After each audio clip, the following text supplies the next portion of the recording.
Hi there! Welcome to the video on how to change an equation from polar form into rectangular form. Now remember, the equations or formulas that relate the two are x is equal to r cosine theta,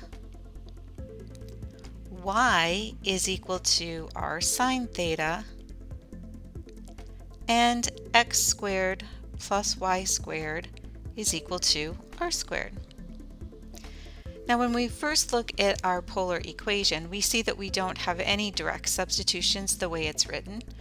But what we can do here is we can multiply both sides by that 1 plus cosine theta to remove the fraction.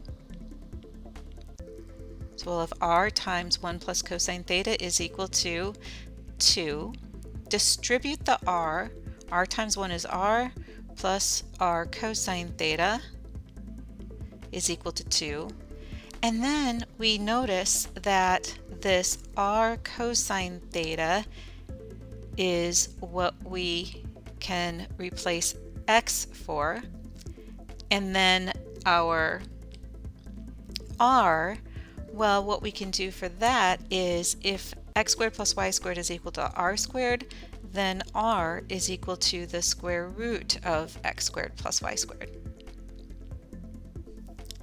So that gives us that our r we can take out and replace it with the square root of x squared plus y squared.